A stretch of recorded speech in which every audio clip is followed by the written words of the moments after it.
to see each and every one of you from all over. I see a number of folks from coast to coast that are on this Zoom call this morning. My name is Antoine Thompson, Executive Director for the Greater Washington Region Clean Cities Coalition. There is so much going on in the country, a lot of great news. There is, as they say, boatloads of money at the federal level. Funding now is coming down in many local and state governments as well to expand access to electric vehicles by way of charging infrastructure, which is really, really important. And so today we have some dynamic speakers for you. Someone who's been in the real estate industry for 11 years, been in environmental and green business initiatives for over 15 years. I am so excited for us to continue this conversation on helping people in an industry that is rapidly exploding. And I wanted to put this in the context of this. November last year, the federal government approved a $1.2 trillion infrastructure bill, which provides record numbers of funding to provide access to EV charging around the country. And in fact, the streets right now, there is an opportunity to get charging in underserved areas, multifamily units, et cetera. Lots of money right now on the street to apply for. But in addition to that, the federal government is in the process, hopefully this week, the House will pass, a House of Representatives will pass an additional multi-billion-dollar package that will provide more incentives for people to purchase electric vehicles and intensify and expand efforts for EV charging infrastructure. So what does that mean? And I want you to remember this, that many of your major auto manufacturers have said within the next 3 to 4 years, that's less than 48 months, that they will no longer be producing combustion or gas-powered vehicles for passengers, right? Then we'll start having a lot of legacy vehicles. So for those of you who are in real estate, you're in a multi-family unit, single family development, this is your clients and customers and tenants, residential and commercial, will begin to ask you, is your facility EV ready? Where can I charge my car? Because there's a race right now to get more electric vehicles on the road at a rapid pace. And in fact, the new federal legislation is that's going to be passed by the House and signed by the president probably by the end of the week was going to make it even more affordable, where your vehicle will only can be $55,000 or less, and the income requirements will be even lesser. So that means ordinary everyday people making $30,000, $40,000, $50,000, $60,000 will then be able to buy an electric vehicle. So that's going to put a lot of pressure on the market to make sure that EV charging is available in multifamily units and in single family homes. So I wanted to put that in its context of why this is so important. We will continue to provide these. If you want us to do something for your real estate group, your property management firm, we are willing to come out and have a team, myself included, that can do trainings for you and your folks as you plan. I want to make a couple quick announcements. One is, first, again, thank you for being here. And I want to make sure in September, we're doing Drive Electric Week, the 3rd week of September. We are going to have 2 events, one in DC and one in this year in Maryland. We may also add one in Northern Virginia as well. I think we're working on one for there too. Tomorrow, we will have celebration of International Biodiesel Day. We will have a session tomorrow from 11 a.m. To noon Also on October 20th, we will have our annual conference and awards luncheon at the National Press Club. On the 19th, we're going to do a ride and drive and road show, and we'll have some electric vehicles and alternative vehicles, and you can bring electric charging out as well on October 19th. But on the 20th, we'll have a nice awards luncheon as well. And we'll start taking nomination for awards this week. I believe our newsletter is going out today or tomorrow. So look out for that. If you're not on our newsletter, you should make sure you get on that list. If you are not a member of the Greater Washington Region Clean Cities Coalition, we would love for you to become a member. We'll put that information in the chat. I also want to thank our team that's worked on this event. That includes Kim Harden, Jesse, Casey, and Teresa Doley, our interns. One is from Maryland and the other is from California. And I appreciate their hard work in making sure we have a great turnout for today. So I'd like to do, without further ado, we are going to have a door prize at the end. So if you stay on the last couple minutes, we'll do a nice door prize that we will raffle off as well. Okay, so I want to go right down the list. I will start with, I'll mention the folks, and then we'll get right into their presentations. And I think I am, okay, I think I got everybody. Okay, Brian Gillespie is the Territory Sales Manager for West Virginia, Maryland, and Delaware at SemaConnect. Brian works as he works as a Territory Sales Manager, a leading provider and pioneer of electric vehicle charging infrastructure solutions to North American commercial, residential, and fleet market. Brian graduated from Salisbury University, Purdue School of Business in 2017 with a Bachelor of Business Managerial Economics and is currently based in Severna, Maryland. We're excited to have him here today. Whit Jamison is a program manager with Fourth Empowering Mobility. Whit is a program manager there, has worked at Fourth since 2019. He specializes in EV and EV charging trends, has worked on a variety of programs, including workplace charging, multi-unit dwelling charging, electric tractors, utility partnerships, ride and drives, and much more. And Whit loves talking about all things EV. Cheryl Pons, Cheryl Ellison Pons is the CEO, and she is the Your Electric Vehicle Adoption Expert. She is has extensive project management, negotiation, transactional experience, has a bachelor's degree in mechanical engineering from the University of Tennessee and an MBA from Northwestern's Kellogg School of Management, and is a certified project management professional like my wife, her PMP. She launched Diatech Corp, inspired by her personal desire to own an EV and working through her experience to overcome range anxiety. She has worked to require more accessibility to EVs where people work, live, and play, concluding that there were no frictionless market solutions available.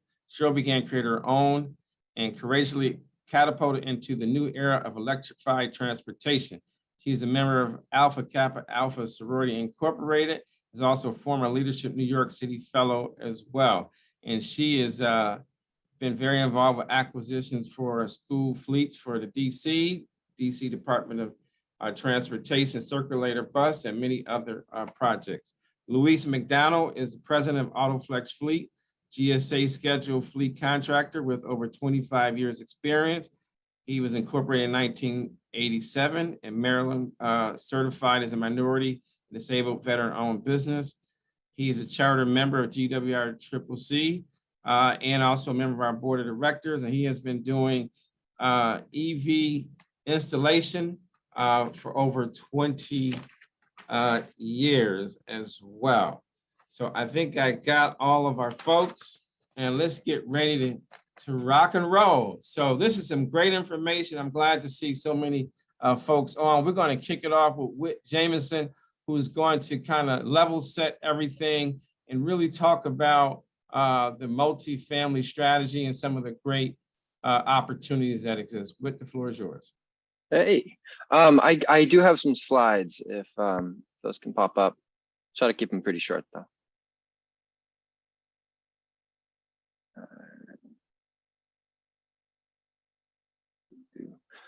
So as Antoine said, I'm a program manager at Fourth. I've been here for about 3 years and I've been on this multi-unit dwellings project. It's a DOE project for the past about 6 to 8 months. So without further ado, let's head to the next slide. Thank you. So as everybody knows, EV adoption is rapidly increasing, and I think in parts of the country we're really starting to see that S curve and get into that straight section. But in other parts of the country, we are not seeing that kind of adoption, and especially, I wish I could have a specific graph just on people living in multi-unit dwellings or multifamily homes. I'll use those terms kind of interchangeably. And I wish we could have a graph just of those people, because it's a slower adoption curve, and it's important to recognize that it's, you know, most people living in multifamily homes are not as wealthy as people living in single family homes. Obviously it depends on where you are, but it's certainly, you know, a situation that needs to be considered and potentially rectified depending on where you live in and if it makes sense or not. So, and this graph is pretty confusing. There's a lot going on here, but just note that the orange and the green are kind of cumulative sales, and then the bar graph is quarterly sales. Oh, next slide, please. So just a little background on network level 2 chargers, just because whenever you're talking about chargers that potentially need to be connected to the internet to facilitate various features, such as this long list down at the bottom, you need a network to charger, not a dumb charger, as many people call them. That said, there are times and places for dumb chargers, and I certainly have seen many situations where it makes sense. Anywho, so if we have any more questions on this, we'll definitely, we got the right group of people on this webinar. Next slide, please. Next slide, please. Thank you. So one thing I like to make sure people understand, and I've certainly been told this myself, is there's a lot of different ways for residents of multifamily homes to charge, but the easiest way is always going to be where they park their car.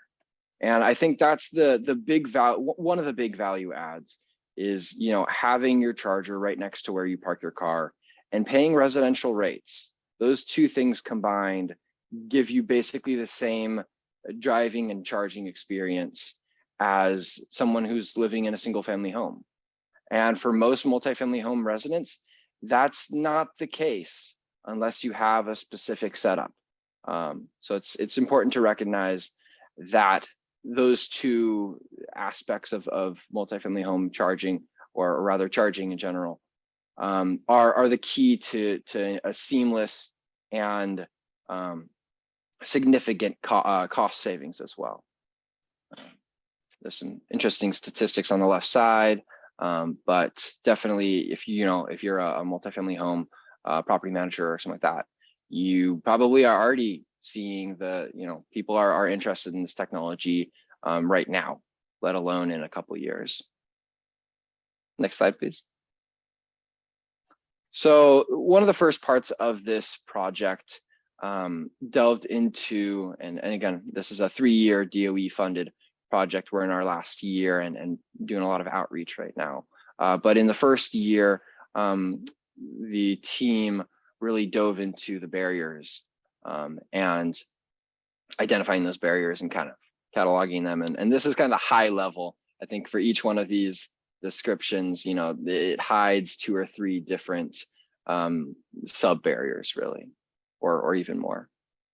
And I don't think this is all inclusive, but I do think it does a pretty good job of encapsulating the majority of barriers. All right, next slide, please. So just a high level overview of some of the main kind of methods for getting charging at multifamily homes, or rather solving the charging dilemma for people driving EVs at multifamily homes. There's shared charging stations, so charging stations that are in a location where multiple cars can reach it, or where multiple cars can, anybody can just, roll up, charge, and then go back to their spot, or go back to any spot if it's a first come, first serve. But these charging spots are not at individuals' locations, whereas dedicated charging stations are at specific spots. This is usually a location, a multifamily home that has deeded parking spots. So specifically spots that are owned or controlled rather by the person who parks their car there. So there's, some pros and cons to these different methods. But in general, having access to EV charging at your multifamily home is a big aspect, and getting that cost down low so that it's similar or as close as it can be to a single family home residential utility rate is kind of the second step. Once you have charging at your location, getting that cost as close to the residential rate is key to making sure that this is, this technology is accessible to everybody. And of course, there's also offsite charging, which is generally like, if you don't have charging at home, you're going to have to find charging offsite. And of course, that can include both DC fast charging at, say a grocery store, or workplace charging if you drive to work to and from, and this charging at your workplace. It can also be, a variety of other different types of charging in different locations. Next slide, please. Can you go back one? So this is just a brief overview of shared charging. I think I covered a lot of that. Usually energy use is tracked and billed through the vendor. It's not always the case, especially in some HOA situations. It can make sense for that bill to kind of just be eaten up by the HOA and then billed out through slightly higher HOA rates, either divided out by the people that are using it, or divided out through everybody, depending on what the HOA board decides on. All right, next slide, please. So dedicated charging, again, I think I already touched on the key aspects here, but power must be run to each space, which generally means it's more expensive because you're going to be running farther from the panels, or you're going to have more panels, all of which can add to the costs. So in this situation, often the HOA will cover the shared information, or the shared infrastructure, and then the individual unit owners will pay for the cost of the charger to be installed at their parking spot. Something that's pretty useful to understand is, especially in these dedicated charging situations, you're often going to have a lot of cars hooked up and not many of them charging, because most people just don't drive that much on a daily basis. And so it can really make sense to invest in load management technologies to make sure that you're not going over either an electrical capacity limitation that's inherent based on the transformer that your building has, or sub panel. Obviously, sub panels you can't add more chargers than that has a breaker space for, but load management technology can really limit potential for demand charge increases, and can save both the HOA and or the building, just can save it a lot of money. All right, next slide, please. I think the most important thing that people don't always know out the gate is that every multifamily home is different. And that's key, because what it really means is that, from the EV charger point of view, or the EV charger provider, it means they're probably gonna have to do some more work, some more hand-holding with the multifamily home, and that they're going to have to, actually come out there and do a site evaluation. It's going to be extremely difficult to get a thorough quote, and I'll let Brian and some other people talk more on that, but getting a finalized quote without having a site assessment is going to be pretty tricky, just because there's the potential for things here and there to kind of change costs a little bit. That said, there's a lot of other stuff in this slide. I think one of the important things is as like a property manager, skipping over stakeholder engagement can lead to, not future-proofing or not even thinking about what's going to happen as more EVs, are adopted and join your building's parking garage. But it's also understanding, say you're in a mixed use location, making sure that all tenants have some sort of input on what's getting installed and where the costs are allocated and what's the expectations around use. Next slide, please. I just mentioned the offsite solutions just a little bit. I think the important part here is funding needed from independent entity. Usually, occasionally you'll have the developer, be interested in putting in charging hubs, but that's going to be probably a very large development for that to make sense. I think we can actually, one last thing. If the charging at a multifamily home is really expensive, there's a good chance people are going to try to find charging offsite. That said, people really like being able to charge overnight and at home. So, those chargers, even if they're expensive, will still be used. It's just a matter of kind of economics. People are pretty good at kind of optimizing their own budgets for this kind of stuff. And if the cost is really high at their home charger, or if there's some sort of policy that is hard to get around, say there's an idle fee that hits after 1 hour, it can be tricky to, it doesn't always make sense for people to charge at home if the costs are too high. So next slide, please. We've got this website that came out last week. We're still doing some updates, and just excited to see that grow and become a really excellent resource for everybody who wants to learn more. It's really targeted for the multifamily home stakeholders, so residents, property managers, and HOA boards. It's divided out, and next slide, please. It kind of takes this form. So at the top, you can click on the different stakeholders, and then you'll go through step-by-step kind of pathways. We have the tools and resource section. Next slide, please. That is a great bucket of resources for people that want templates. They want to kind of have an overview of what barriers they're looking at and potentially different technologies that can help them get around some of those barriers. All right, next slide, please. There's going to be an FAQ coming this month or next.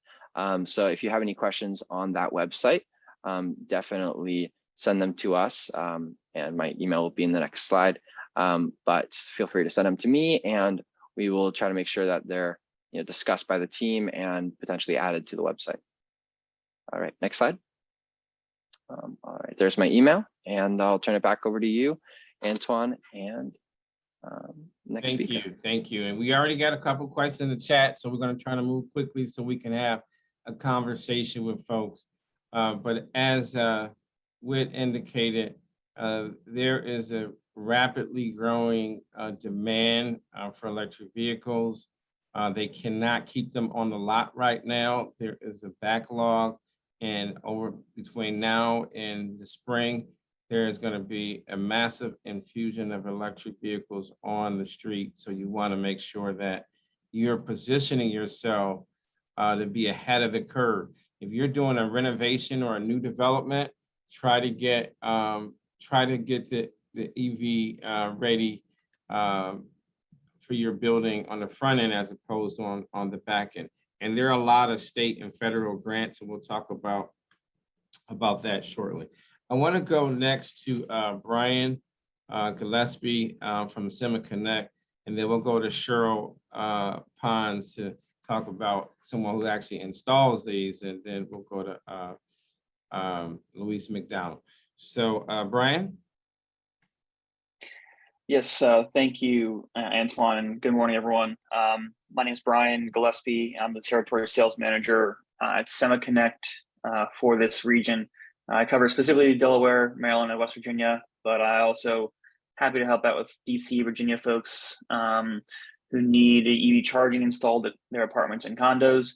My presentation in a few slides are going to cover more of what our process is to help a customer, a multifamily building, go from interest to installation. And so the next few slides will kind of lay out that process step by step, and address those common steps that are needed in order for us to support and assist these projects getting completed at your site. So we can advance the next slide. I will say, to kind of add on to some of the points in the last slide, the last presentation, multifamily charging specifically is so important to support folks who are making the switch to EVs. If you think about it, where does your vehicle spend the most amount of its time each day? It's in your home or parked outside your apartment. And so if we can bring charging to the places that vehicles already spend the most time sitting, idling, or parking, that's what's ultimately going to give us the infrastructure support needed for folks to make this switch. And so multifamily, particularly, there are some great grant and rebate programs that are available to support these types of projects. And I'll touch on those as we get towards the end of my slideshow deck here. But first, to kind of, again, lay out those step-by-step processes.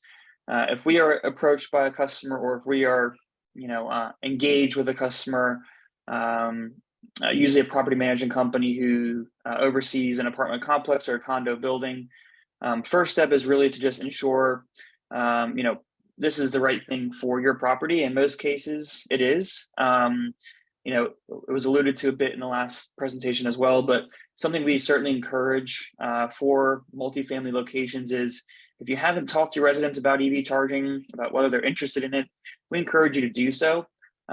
We often call this, there's a scenario we see in these projects, I call it the chicken and egg scenario, where we may be in touch with a property manager who says, well, EV charging, some people ask about it, but I only have like 1 or 2 vehicles in my parking lot that's an EV. So I don't really think the demand is there to support the need for infrastructure installation. Well, a lot of folks are probably waiting on the infrastructure to be installed before they feel confident making that switch to drive an EV. And so we see often, it's like the field of dreams. If you build it, they will come. If you provide EV charging, you will see more of your residents, and maybe even new residents, move in with EVs and take advantage of that infrastructure once it's available. So don't let a lack of vehicles in your parking lot deter you from having this conversation. You might be surprised by what you learn when you do start asking those questions of your residents. And so that's part of our project consultation, which is really step 1, to encourage folks to have those conversations, collect some data, and on our end, we can tell you, hey, this is how we approach these projects. This is what we recommend. Our equipment, we can set our network up, our stations network, to control access for these stations only to specific users, i.e. your residents. We can help you collect payment through our stations in one easy step. I see some questions rolling in as I'm going through this, and I'm happy to address those at the end of the slide here, which is just a couple more as we go through this. So step 1, usually it's a Zoom call, and then next, step 2, after that initial discussion of the project, really the next step in order for us to know what we're working with on site is to schedule a site visit with an electrical contractor. We have partners in this area, I'm happy to refer you to, or there are many customers, multifamily buildings who already have an EC who does great work at that building. We can work with any EC that's licensed to do these projects. What we need to do is just determine which EC we want to visit, and then schedule a date so that I can join the EC for that visit at your property. And once we're all together on site, we're going to take a look at your power source, what panel you have to work with, determine if maybe that power source needs updating or expanding to support the plugs you want installed. And then we can also discuss ways of making that happen in the most cost-effective manner available to us for this project. So that site visit's certainly crucial to kind of establish the scope of what we can do. And then from there, we discuss with the client what they want, and we choose, the project parameters and hone in on that scope of the project after that first site visit is complete. So next slide, please. So with that site visit, we call it a site survey as well, but really what we're doing is just to confirm the amount of power you have is either adequate today, or B, we're going to plan for an additional service power infrastructure project to add new capacity for your EV charging stations on site. From there, once we establish that scope, installation from the EC, and then from us, quoting the correct type of stations and the number of stations you need.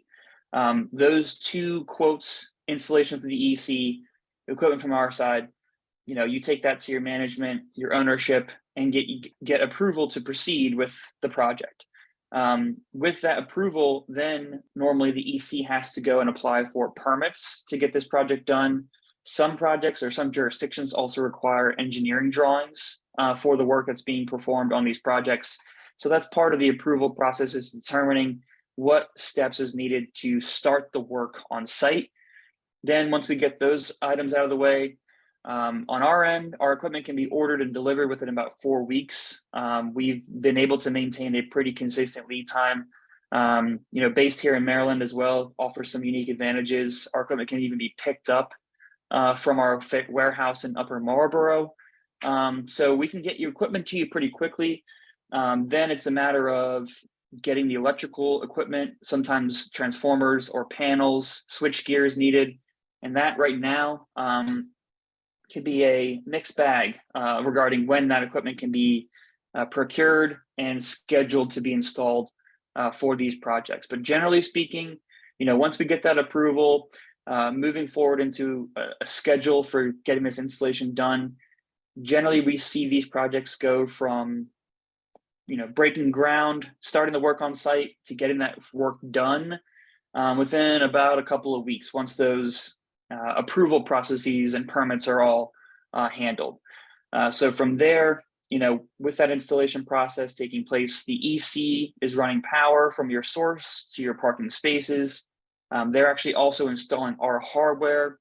Once that station is intact, installed and powered on, we are then connecting with you, the customer, to handle the next steps in this process. So if you can go to the next slide here. The stations now installed are powered on, and they connect to our network, which uses cell signal to transmit data. And what that network really does is allow us to provide you with management, monetization, and maintenance services remotely. So you, the customer, can approve each driver as a authorized user of your stations. So residents can be approved, provided credentials, and then pay you for the service of EV charging, all through we call it the SemiConnect network. There are also third-party platforms like PlugShare, ChargeHub, and EVgo, which can handle these transactions. But the best way to ensure your intended audience, your residents, are the folks charging and driving off these stations is through our network, where we can provide those services for you. We collect the payments that you are billing the user. We handle all that through our network as well. We pay you out every quarter, and we do keep a 5% fee for credit card processing and overhead costs. So 95 cents of every dollar that's collected is paid back out to the owner operator on a quarterly basis through this system. And so at the end of this process, we have charging stations we have users self-managing, interacting with that station directly, paying you directly, without having the management company have to actually take that process on themselves. And so it's a way for everybody who's involved to get what they need out of this, and ultimately to provide the very in-demand service of EV charging at these buildings that can use them most. So to put a bow on this part of the conversation, adding EV charging adds value to your property. This is a service that will be a requirement at some point in the near future. You going ahead and installing it now adds value to the building because it's a service or an investment that the future owner does not have to make, but also you're attracting new tenants who want EV charging. You're retaining existing tenants who are searching for EV charging and may start looking elsewhere if your building doesn't add EV charging soon. And then the EV charging service itself becomes a consistent positive revenue generator for you, for your ownership. And as demand continues to grow and as you add more stations, that positive revenue is going to compound and increase over time the more folks are plugging in and using these stations. So it's a great program. It does take some investment costs up front to get in place, but there is a lot of benefit to it, from multiple angles, from the ownership perspective, from revenue operating perspective. And then there are programs available out, in this region that will help fund these projects and provide some significant funding resources to help support EV infrastructure, specifically in multifamily buildings. So that's the topic of my next slide here, if we could switch. So rebate programs are available from two main sources for EV charging. Really, you want to check with your state or local government and your local utility company to see what rebate programs they offer. And so I drew some examples from the area I cover in this space, which is Maryland, Delaware, and West Virginia. And in Maryland, there are programs both from state and utility companies. So Maryland's a great region for EV charging rebate programs. State will cover 40% of your equipment and install costs per station installed. And then the utility companies, most of their programs are focused specifically on multifamily projects. So Potomac Edison, Delmarva Power, BG&E, they'll cover 50% of your equipment and install costs at that project. So you can actually combine the state's 40% and the utilities 50% to get 90% of your costs covered specifically in these regions and at multifamily buildings, 90% of your costs. Now, Pepco, a little bit different. They actually offer 100% of equipment and install costs to be covered for the first two stations you install at a multifamily building in Pepco territory. So these programs are great, they're very lucrative, but the details differ slightly between each program. And so certainly we recommend, if this is something you're new at, our reps, our managers, part of our job is to share these resources with our customers and make sure you're in a position to take advantage of them. So this being Maryland as an example, there's one more slide that covers other programs in the area as well. And it's worth mentioning just those other programs because it also illustrates the unique, what is available differs based on where you are geographically. So can we switch to the last slide here? So if you're in Maryland, obviously you're in great shape. DC, there are no state or utility programs with those percentage coverage options. Pepco does have a program. It's more of a flat rebate amount. I think the limit is up to $4,000. It's not a percentage program. But again, where you are will affect what programs you can utilize. For example, in Virginia, there is a program currently available, but right now this program is exclusively available for workplace charging at commercial buildings. They had a multifamily section of this program, and that rebate program ran out of funds. Whereas in Delaware, there's only a state program, and that state program will cover only equipment costs for certain use cases. So it's important to check where you are and what rebates are available. Again, you can contact your SemaConnect rep who can help you with that, or you can also look into the U.S. Department of Energy's Alternative Fuels Data Center, where they have an interactive map. You can click your state and drill down into the details of what programs are available in that state, both from public and utility sources. So, again, we're here to support our clients throughout this process. Hopefully this was helpful to just illustrate what that process looks like and how we can support and what resources you can utilize to get these projects done. Thank you, Brian. Appreciate all the great information. We're going to go to Cheryl Pons, CEO, Diatech Corp. And Cheryl, the floor is yours. Cheryl can share with you, she's an installer, planner, installer, project manager, engineer, all that good stuff. Well, thank you, Antoine. Well, I do have a question for Kim. Do you have my slides? I do. Okay, great. I'm pulling it up now. Okay, great. And I just want to thank Brian and Whit for kicking us off. They have made my job a whole lot easier as far as explaining the programs, and we can just really drill down on what Dye Technologies Corporation offers, and from the buyer and the end user experience for EV charging. We are the art and soul of electric vehicle charging. That's who we are, Dye Technologies Corporation.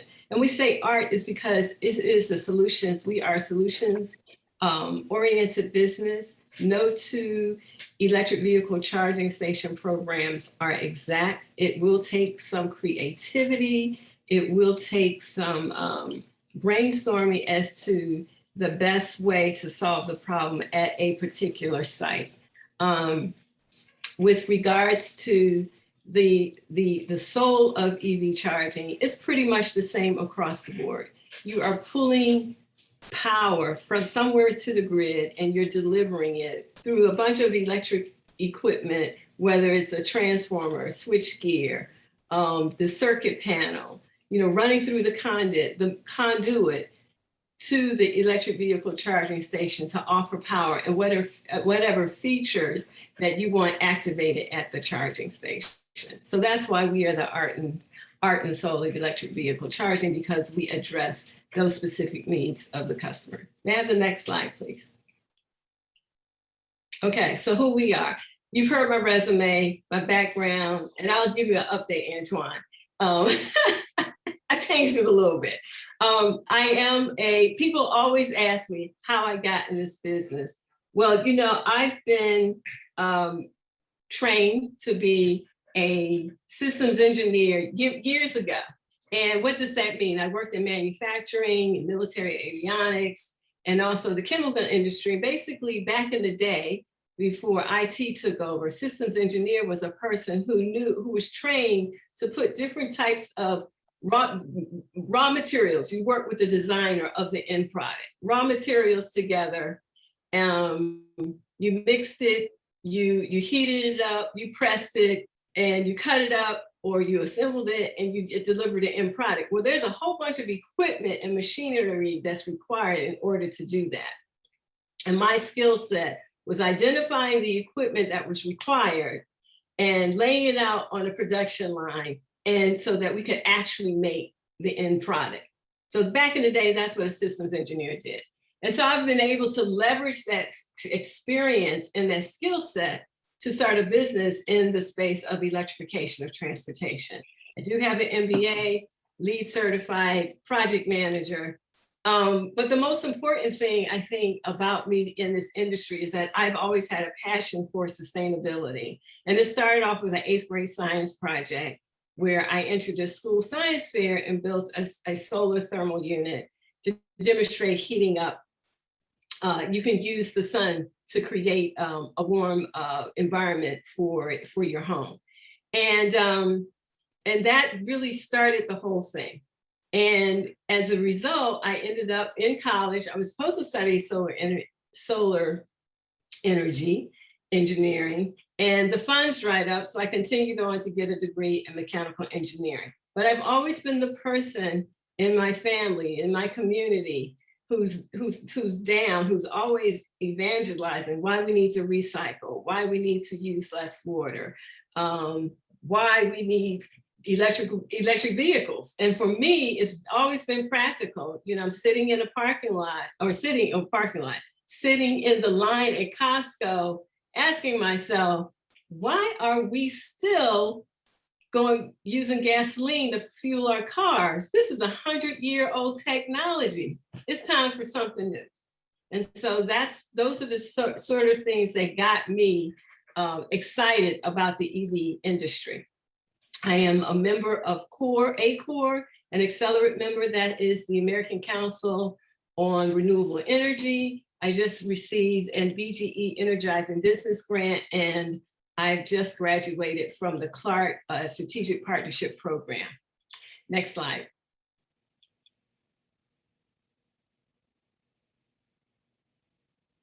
Okay, back one more. Okay, so what does Dytech Corp bring to the fore? We are a Class B contractor, basically for specialty installation of equipment. We are not, Dytech Corp in and of itself is not an electrical contractor. However, on our team, we have master electricians who are qualified to do the work that's required for an EV charger installation. We also have journeyman electricians. We have on our team a licensed electrical engineer, and our specialty areas are multifamily and fleet conversions. And what we bring to the fore is our deep industry and product knowledge. Unlike a lot of electrical contractors, the EV's business is primarily ancillary to the business that they are already involved in.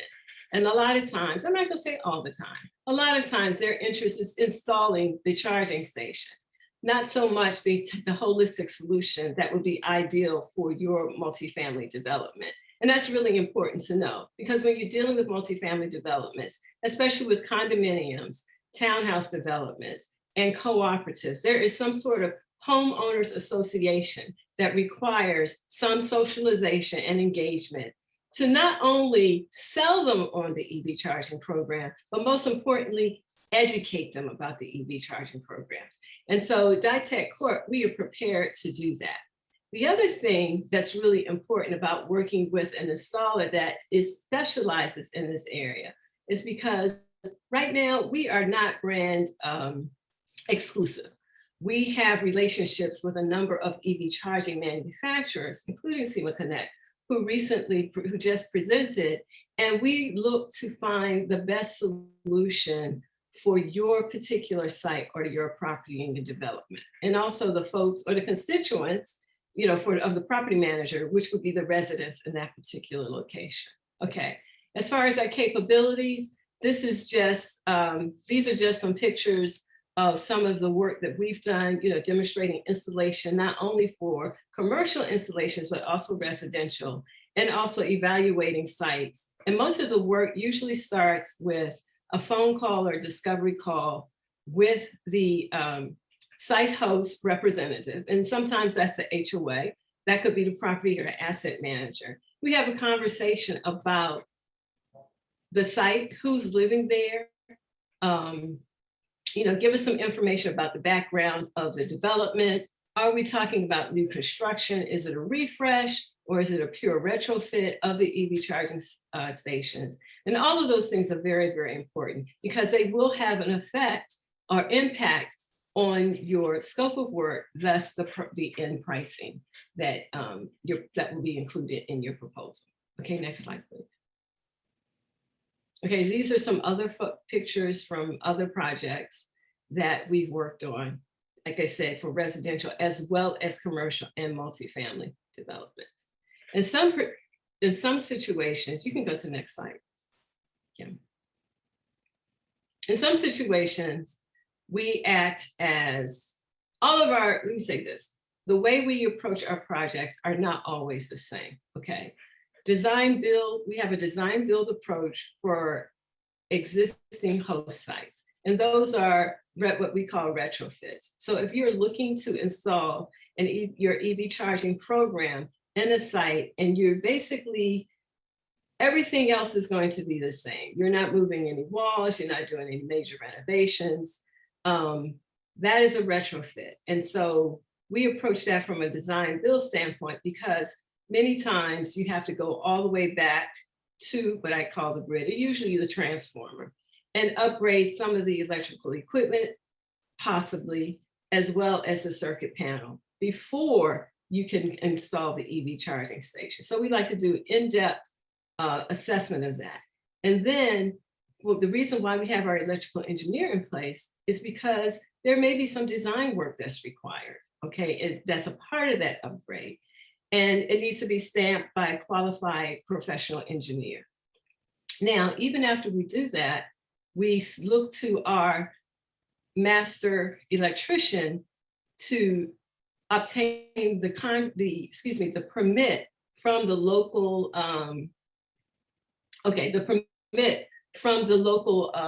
jurisdiction, so that we can complete, so that we have permission according to the jurisdiction to do the install, the electrical work. And that permitting process may require electrical permit as well as a building permit. And then from that point on, it's about installing the equipment. We assist with the training and also the onboarding. Now, that's for design build. For EV installations for new construction, basically our role is primarily that of a consultant. Okay, so we go in and we work with the project manager and sometimes the architectural firms that are involved with the project, and we make recommendations as to the equipment that would be ideal for that situation. We provide the selection matrix, and that's what we call it, for the different brands that would best fit that particular site, and we coordinate for the installation at the sub, and we provide the training and the onboarding. And one of the things that I mentioned is that there's not always the same solution for each site. So some of the things that the audience may want to know, there are some charging stations that are better suited for branding purposes, or if you want to offer charging gratis, as a bonus or amenity on a site. Then you have, in certain jurisdictions, I noticed that some of us are from all over the country, there's some charging stations that give low market tax credits. In some jurisdictions, you can leverage those for cash, okay? Especially for the site host. Then, of course, you have pay to play or pay to utilization. And then there are also advertorial solutions where advertisers are paying for individual usage of the charging stations. And so these are the things that there's no one brand that does all of these things. So when you work with an organization like Ditech Corp, we have that knowledge and we can provide the solutions based on what you want to achieve at the EV charger, as well as the end user experience. We can take in consideration your business model and what you want your customers or your tenants or any residents to experience at the charging station. Next slide, please. Okay, someone asked in the question box, what's it going to take to get an EV charging station installed? When you're talking about multifamily development, it's a whole lot of folks. So I just listed the stakeholders. It's going to be, of course, the customer, the general contractor / electrical contractor. You're going to need at least one of those. Okay, government agencies and the utilities are going to be involved because there are permitting processes. There are financial instruments. Ditech Corp can help facilitate the financing of the EV charging station because of our relationship with some of the local lenders who are in this space. Depending on how much digging you have to do, civil engineering may be required, electrical engineering may be required, site work or excavation contractors may be required. And in some cases, depending on who's funding it, there is a workforce development component involved in that also. So those are a lot of moving parts. Brave souls do go out and do it on their own, and then they call us sometimes to help walk them through the processes, in a consultative situation. But you can avoid all that by just picking up the phone and giving us a call. Next slide, please. Okay, so this is our process, and like I said, it starts with discovery call, and it drills down all the way down to training, onboarding, and handover. And our objective is to make sure the process is as seamless and headache-free for the customers and also the end users. And to just help EV adoption proliferate all over the world. And which, the next slide, please. And these are the brands that we have relationships with right here. Okay, above the line, those are the ones that we have direct relationships through. We have agreements with those organizations on the books for reseller pricing. So we can offer good deals, all right? And below the line, I have direct phone numbers to the CEOs, and if you need them, I can get it. Right, next slide. We're certified. So if you're working on a state project related to multifamily housing, and you need someone who's in the MBE, WBE space, or some sort of county cert, we have the ones that are very important for this region. Next slide. And that's our contact information. So please take a photo of this and put it in your hip pocket and give us a call. Reach out to us. We look forward to hearing from you. That's it.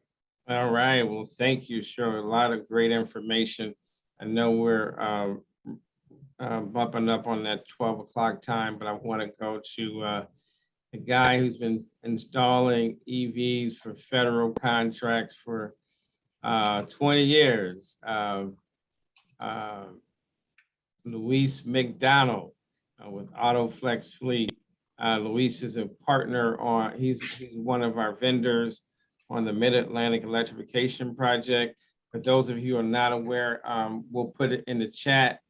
You can go right to the website and we'll have a number of incentives added to our website as well. But look up, just Google MAEP, and we do that project in collaboration with Virginia Clean Cities, West Virginia Clean Cities, and a couple other states.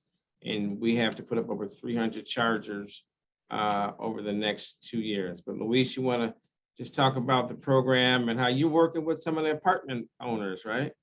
Yeah, absolutely. Yeah, Luis McDonald, president of AutoFlex Fleet, and I am a charter member of the Clean Cities Coalition. Hey, I've really enjoyed listening to the panel speakers. You know, I've been taking notes, really good information, and I really appreciate it. So in the interest of time, I'm not going to use my PowerPoint. I'm going to just make some remarks, okay? And and share my experience, because this panel, I believe, was about apartments and condos specifically, right? So, so I kind of interesting how I got into that. We are primarily a federal GSA schedule contractor. Okay, we have been involved with charging stations and installations for over 20 years. We have been, our work has been on federal facilities, military bases, and US post offices. Okay, we are actually the first to install charging stations for the US Post Office in their electric vehicle program back in 2000. And that program had to stop because of the 9/11. It kind of changed the world. And I'm very pleased to let you all know that phase 2 of that contract is coming up in the next few months. Post Office is going to be very aggressive on the electric vehicle charging stations and electric vehicles. So we're excited about that. But we also were awarded a contract by the Commonwealth of Virginia this past December. And under that contract, you know, we're OEM neutral with, you know, we offer multiple OEMs, you know, manufacturers of the charging stations. And we also offer ancillary services, you know, to our customers. And so under the Virginia contract, grant recipients can order over under the Mid-Atlantic Electrification Partnership Program, MAEP. And that is a program that is initiated by the Virginia Clean Cities Program and the Greater Washington Clean Cities Program to support their stakeholders, right, in the market development of the electric vehicles and the charging stations. So I was asked to get involved with some condos and apartment projects. Went out and went to a multi-use property that that also had federal and state tenants, as well as, about 200 condo owners. And there was a bit of skepticism there, I'll be honest with you. Whit talked in his presentation about barriers and, how he received that from their outreach interviews. So, I'm interviewing some transportation officials and folks, and the skepticism was that everybody is interested in electric vehicles, but they don't want to give up their parking spaces. So it was, kind of a challenge right from the beginning there. So I took it to schedule appointments and actually start with site surveys. I wanted to go out there and take a look and see what the issue really was with this lack of parking spaces that people don't want to give up. And we focused on Arlington County, right across the Key Bridge. There's many condo management facility. I mean, there's like 200 condo and apartment buildings there, and they had very limited charging stations under grants and things like that. So we went out there and we met with the property people. We've met with the board members to discuss what we could do and tell them about the Mid-Atlantic Electrification Project and the grants available to them. And I'm very pleased to say, that approach really created a lot of enthusiasm. From that initial survey, they all talk amongst themselves. I've had at least a dozen inquiries and visits to other properties, condos and apartments, with significant number of tenants. And we've, went from skepticism to enthusiasm on their interest in charging stations. One of them got back to me just recently and was talking about we could do these portable robots. They're called a Ziggy. They can go up and down the parking garages, multi-level parking garages and do recharges. And so, I mean, there's new electric charging technology coming out all the time, so it's really exciting. There's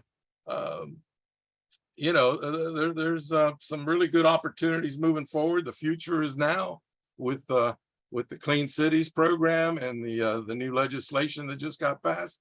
So I'm excited. I think the condos and apartments in the local area are going to benefit from our efforts and from members of this panel that are offering the products and the services that we're going to need to grow with. So this is my abbreviated. We're a few minutes past noon, so back to you. Thank you. I want to give, I know we're a couple minutes over, but I want to do this. We'll be off in less than 5 minutes, folks, but I want to take a couple questions for the team. There was a number of questions that were listed. Would you ever recommend installing outlets for level 1 charging in a parking lot instead of level 2? I want to give Whit and let's give Cheryl, both of you, a chance to respond to that. I think, yeah, simply put, it can make sense. Usually that's in a situation where you're really capacity constrained and there's not grants or any funding available to upgrade the panel / supply to the multifamily home. So simply put, yes, there are some drawbacks to level 1. I think the key among them being, if you've got an electric truck and you're charging at level 1 speeds, you're going to be charging for a very long time. And simply put, that's not going to work for a lot of people. However, if you only drive in 30 miles a day, it's gonna be fine for you most of the time. Great. I want to give, there's a number of property managers, and Cheryl, did you want to respond to that? Yes, I do. Well, I'm biased. Okay, so we decided a long time ago that we would not install level 1 charging stations, and mainly because what I see in the marketplace is that they are becoming obsolete. And from a performance standpoint, they just haven't been holding up in comparison to level 2 and level 3 charging stations. So, from a service provider standpoint, they could mess up your reputation because the equipment just doesn't hold up as well. Okay. If you need a level 1 charging station, what I would suggest you do is work with the dealer from whom you purchase your vehicle. All of those chargers that they include in your car, for the most part, are level 1 charging stations. But there are problems with those. A lot of times they can overheat, and they may have advertised that their level 1 charge will charge in like overnight, but usually it's a day and a half. So it's a night, another day, and then half a night. So you won't, getting access to your car fully charged is going to take some time. So I would say just invest in a well-built residential charging station if you are going with if you're considering level 1. Cheryl, you've been in real Even from a estate. safety standpoint. Sure, I'm going to come back to you in 1 second, but I want to ask you a real estate question Mhm.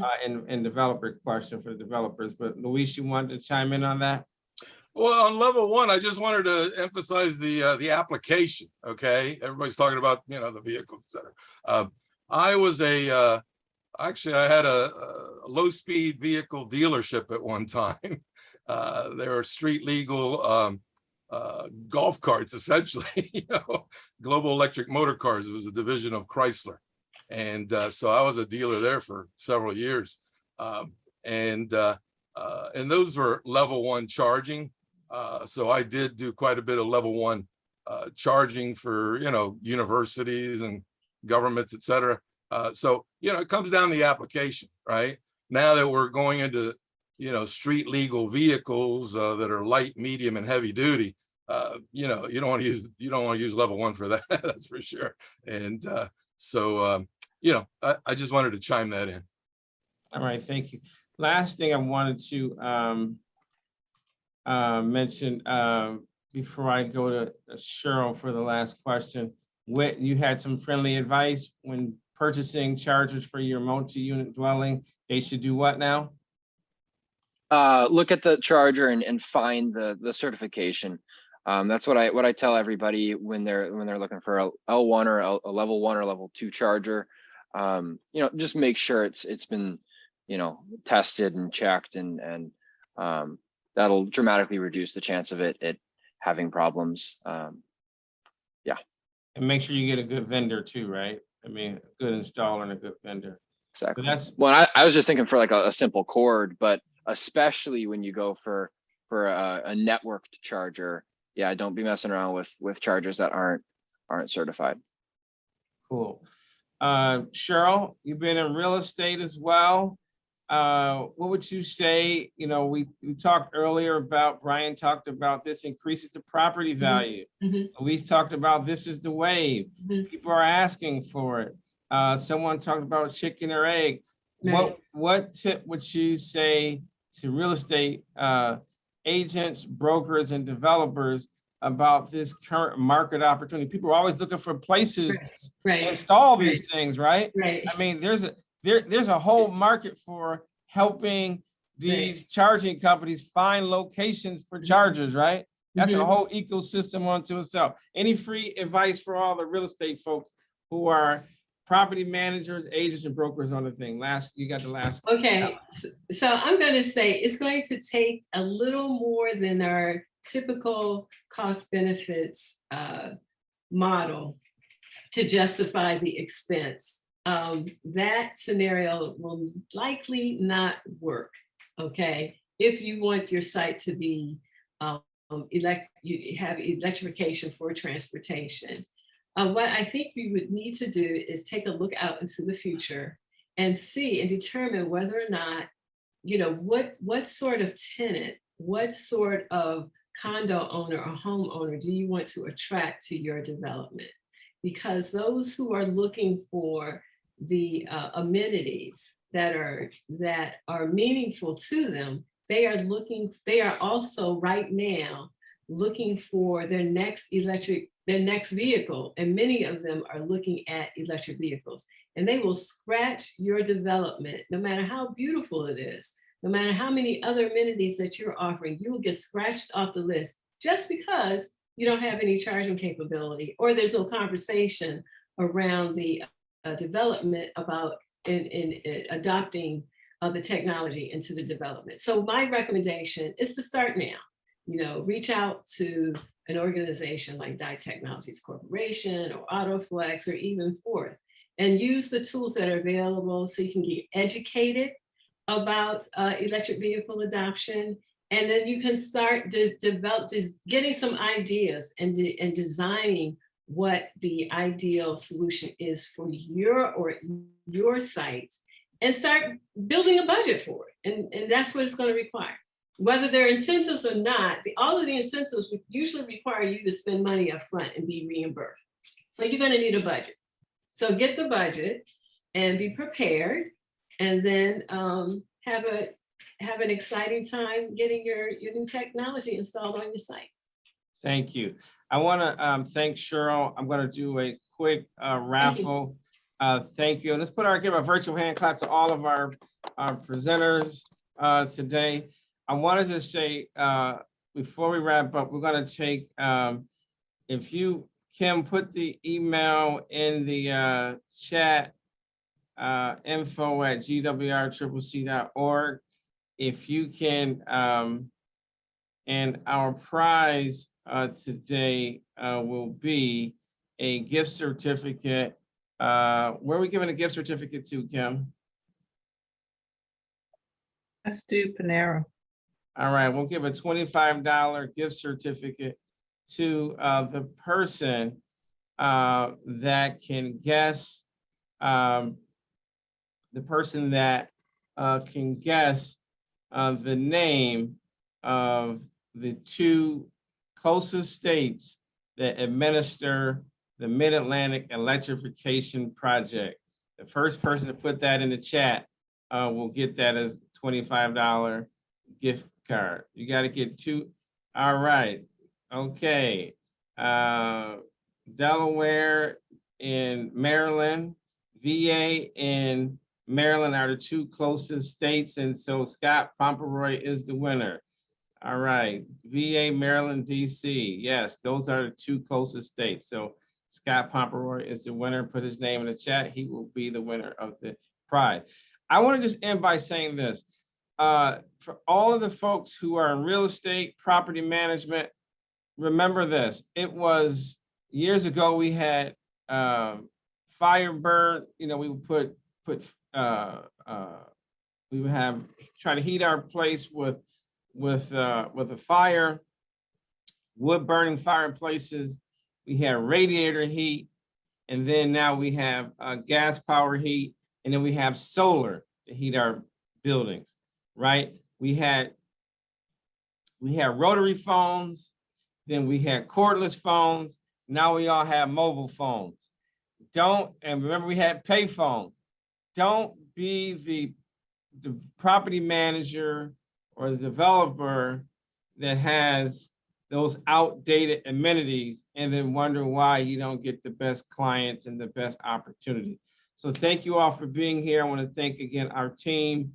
Welcome to our first webinar, Diane Little, who's new to the team. I want to welcome her and thank Kim Harden, Teresa Doley, and Jesse Casey. And thank our wonderful speakers. You all have a wonderful day. We're going to have a lot more discussions on this subject matter. And one thing that you brought up that I think will be really good for multifamily units, Cheryl, is maybe we'll do something on how to do advertising and some of the other funding opportunities that are out there for people to put in charging. Take care. Have a wonderful day. Bye-bye.